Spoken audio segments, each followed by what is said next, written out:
Beneath the mountains, the forest had stood silent for centuries, as if holding time still, as if every rustle of its leaves carried a secret, as if the roots of each tree hid ancient stories that only those could understand who saw the world not just with their eyes, but with their hearts. Among those trees, along broken paths, dry leaves, and winds wrapped in dust, a fakir was quietly walking. His feet were bare, his clothes worn out and covered in dirt, yet his eyes carried a glow that rose above the noise of the world. His hands held nothing, but his heart held the wealth of patience, and his eyes shone with the light of certainty. In the same forest, another presence moved, stealthy, cunning, opportunistic. He was a thief, one who had learned to survive by robbing the world. His fingers were quick, his mind alert like a hunter. He ran, he hid, he planned, but he never stopped, for stopping meant danger, capture, or perhaps an encounter with his own conscience. And that was something he had always run from. Fate brought them both into the forest at the same time, yet their paths were different. One was searching for something that did not belong to this world, the other believed the world was everything. The fakir had walked the path of asceticism for years, contentment, patience, and silence were his earnings.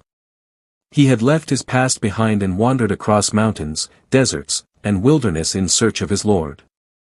He desired nothing from the world, expected no destination, for he knew that what is meant to come will come at its appointed time, and what is not destined will never arrive, no matter how much you wish for it.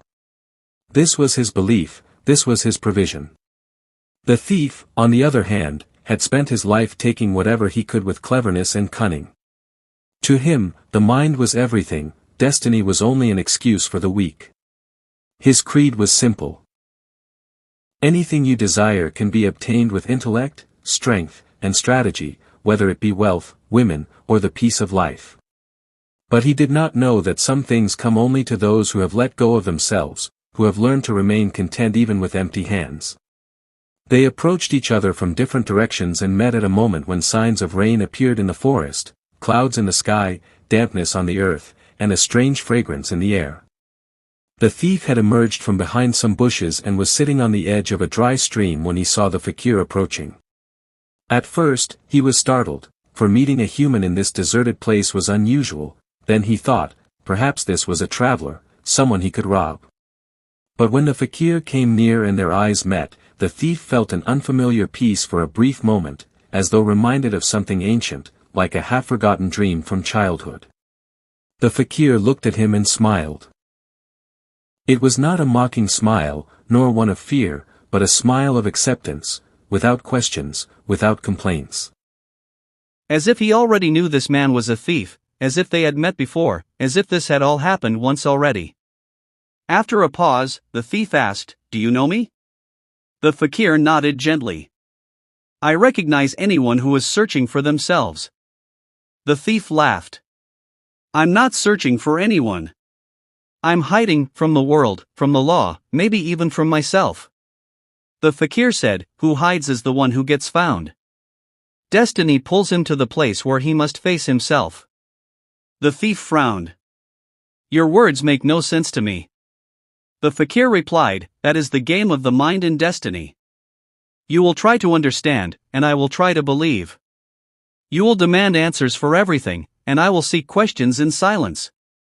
You will carve your own path with your mind, and I will walk the path laid out by my fate." They sat together by the stream. The clouds roared, and then the rain began to fall. Dark, cold, and embracing, as if the sky wished to wash the earth clean, as if time itself had brought these two strangers together for a hidden purpose.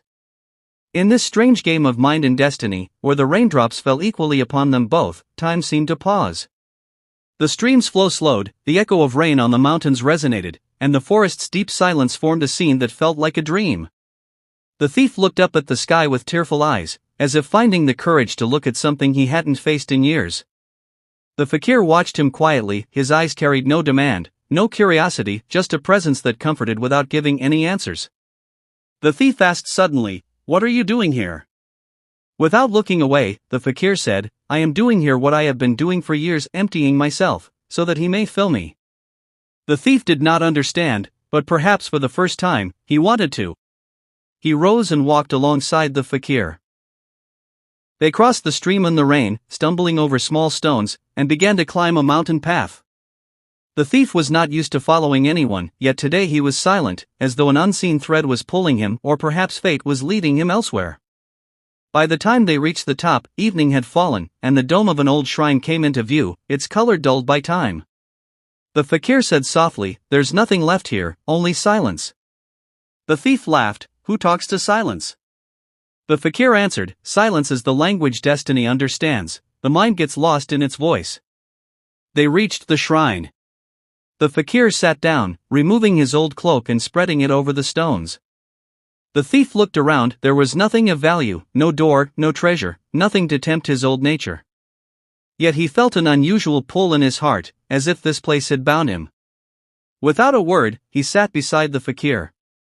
The language of silence began to grow between them.